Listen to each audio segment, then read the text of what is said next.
A lot of this isn't going to make sense to you, and I'm sorry about that. I'm just going to start at the beginning, with the house.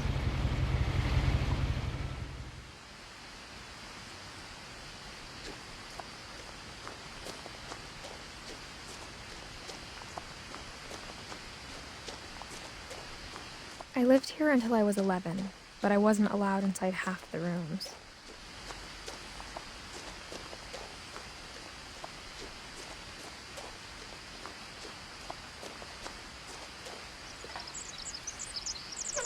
Inside the mailbox were bills from 7 years ago, marked urgent, open immediately.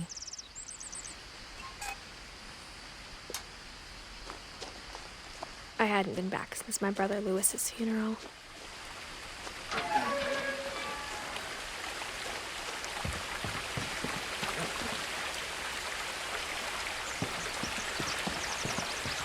In her will, my mother left me a key, but didn't tell me what it unlocked. Maybe she thought I'd know, or she thought that the mystery would be enough to bring me back.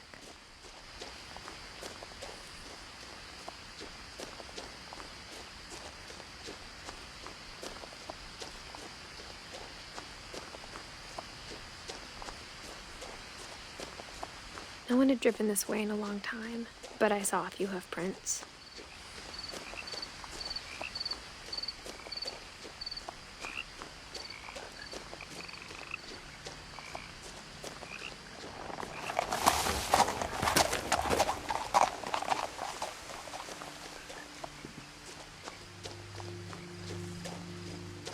The truth is, even after I inherited the house, I never thought I'd come back to it.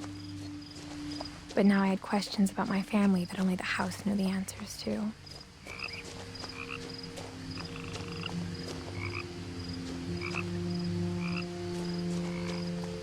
The house was exactly like I remembered it, the way I'd been dreaming about it.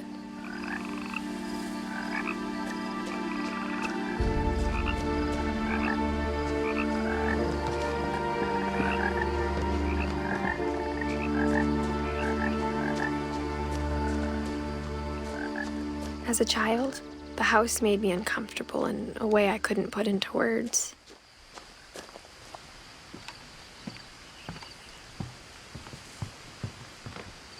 Now, as a 17-year-old, I knew exactly what those words were. I was afraid of the house.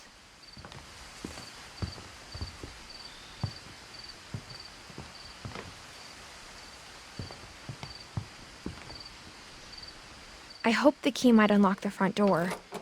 It didn't.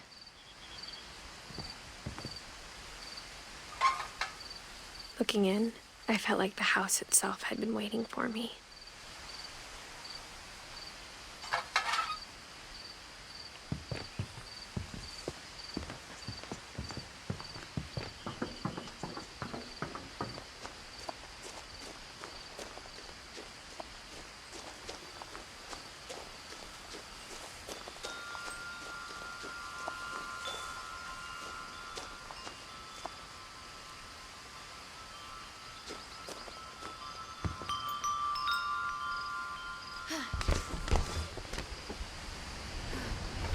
Crawling through the doggy door used to be a lot easier when I was 11.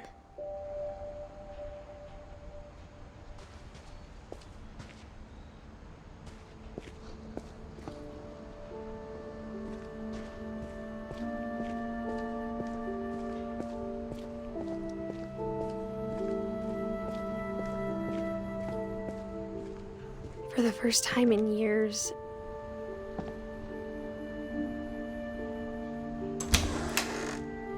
I felt like I was home.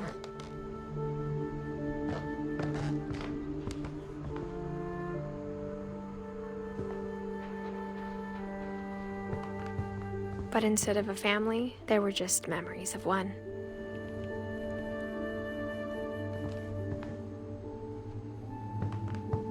Like how only one restaurant would deliver to our house, so we had Chinese a lot. Or how after Lewis started working at the cannery, we all got sick of eating salmon. Except our cat, Molly.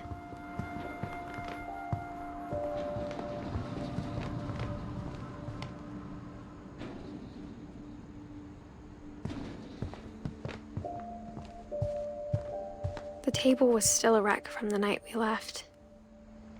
It was like a bomb had gone off, killing everyone but sparing the furniture.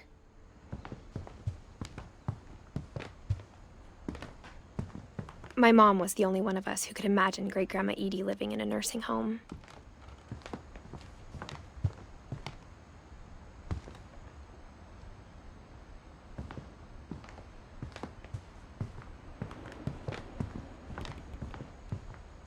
Nothing in the house looked abnormal.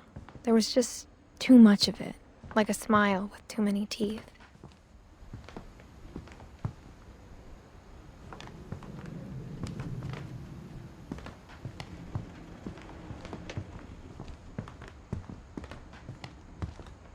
Mom always told me to stay out of the basement, so I wasn't too surprised when the key didn't fit.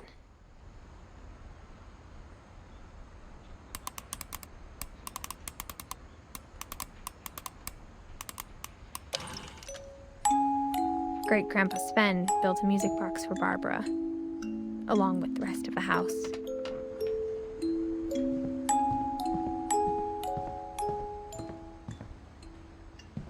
My mom wasn't much of an optimist, but she never stopped believing that my brother Milton was alive.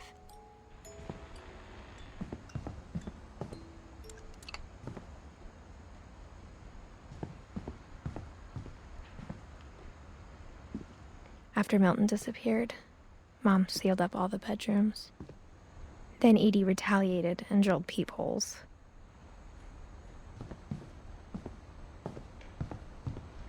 I spent a lot of time playing in Great Uncle Walter's room. I think my mom sometimes regretted not sealing it up. Louis told me there were secret passages, but I never believed him.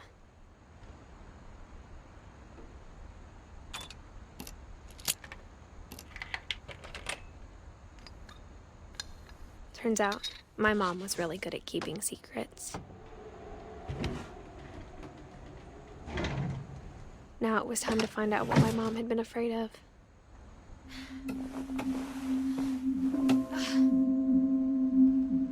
From the paintings on the wall, it was clear my brother Milton had been here before me. Reading this, maybe it sounds like I had a plan. But I had no idea what was behind that door.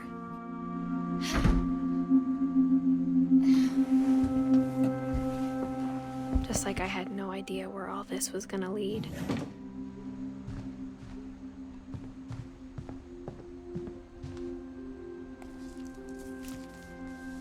December 13th, 1947. Dear Diary, I'll be gone soon, but I wanted to tell somebody about what's gonna happen. It started when Mom sent me to bed without dinner. I woke up and I was starving, so I looked around for something to eat. The gerbil food was dry, but I didn't mind it.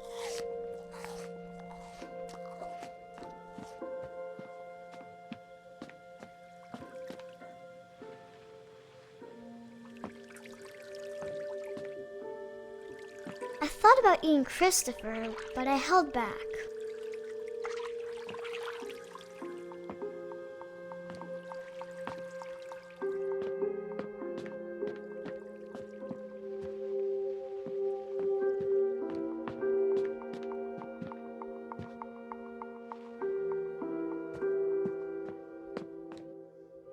My Halloween candy was all gone.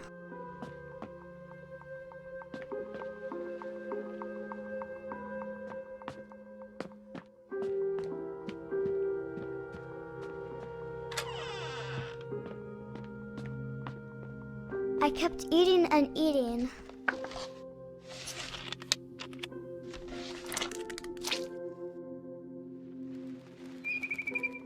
I ate a lot of things that night.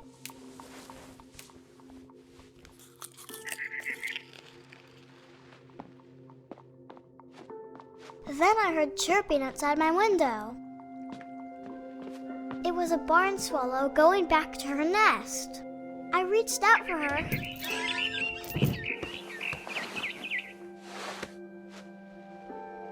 And suddenly, I was a cat.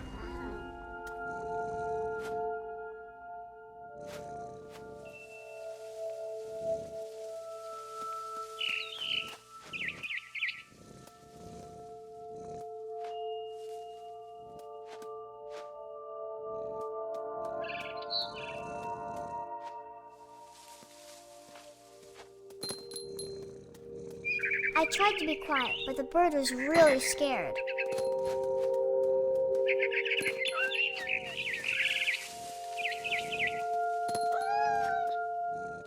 Mom and Dad didn't even look at me.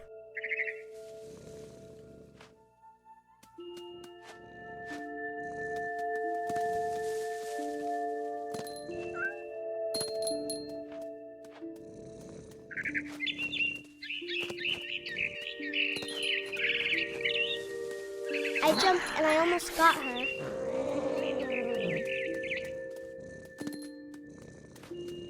I could tell she was getting really tired. Now I was up in the big tree. I promised Dad I wouldn't climb it anymore. All I cared about was eating that mama bird. I gobbled her up. And suddenly, I was an owl. First, all I heard was the wind. Then I heard little teeth nibbling in the grass.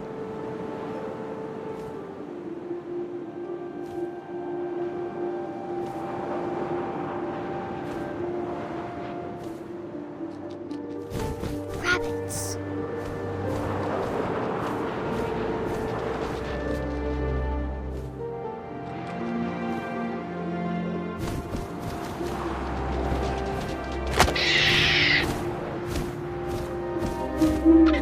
I imagined his face looking up and seeing mine through my talons.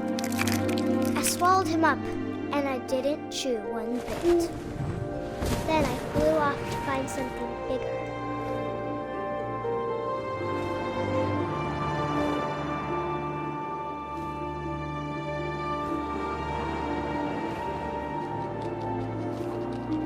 A mama rabbit.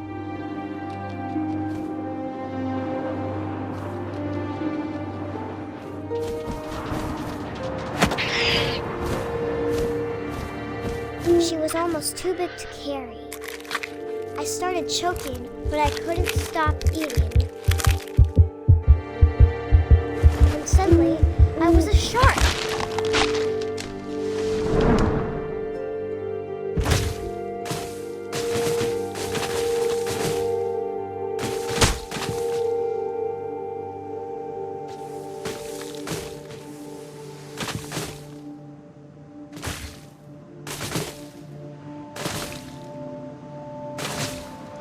I rolled off the cliff and into the ocean.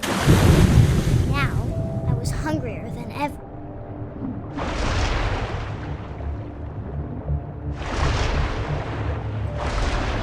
I wanted fat, juicy seals.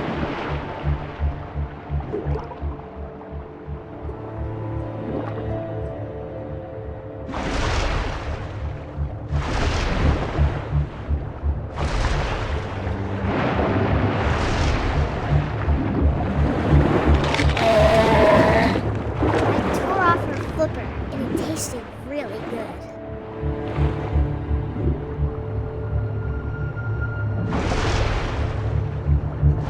Grabbed on tight. And I was so hungry, I jumped out of the water. When I opened my eyes, everything had changed.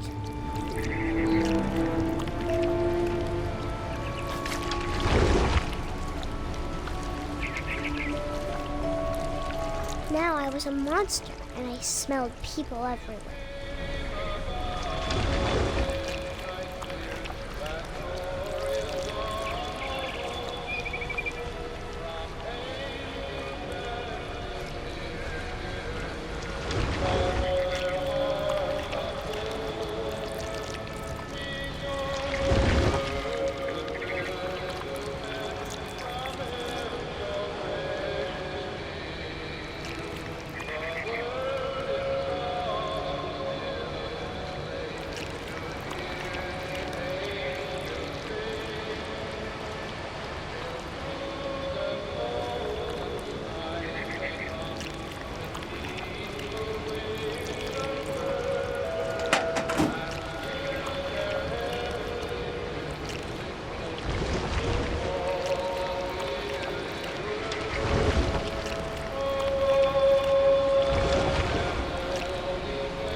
big, but I moved real quiet.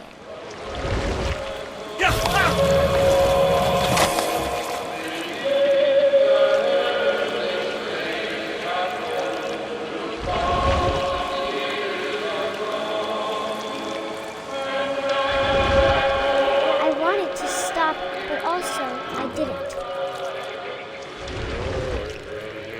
Drunken sailor was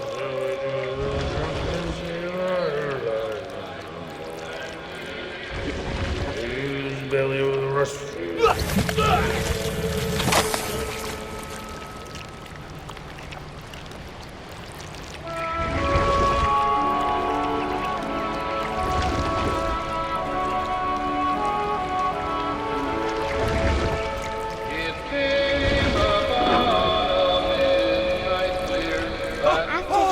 Passenger, I was still hungry.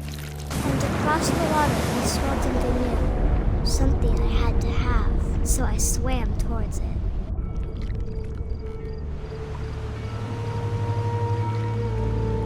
I slithered onto the sand, and the good smell went into an old pipe.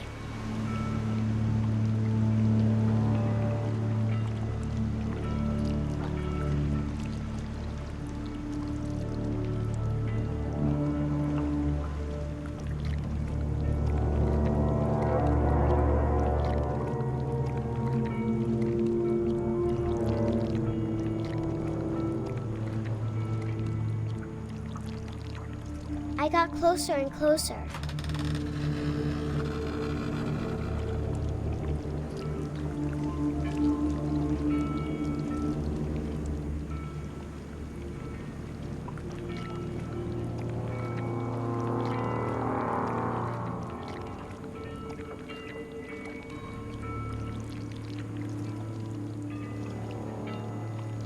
All of my stomach started growling. And suddenly, I was me again. I held my breath for a long time, but I couldn't hear anything.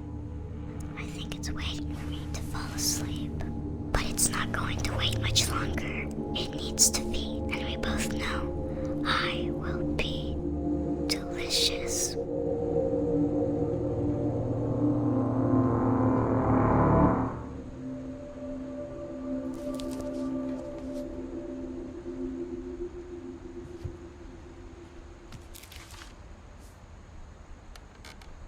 I'm not sure if I believed all of that, but I'm sure Edie would have. I got the sense Edie had spent a lot of time here, before my mom sealed the doors.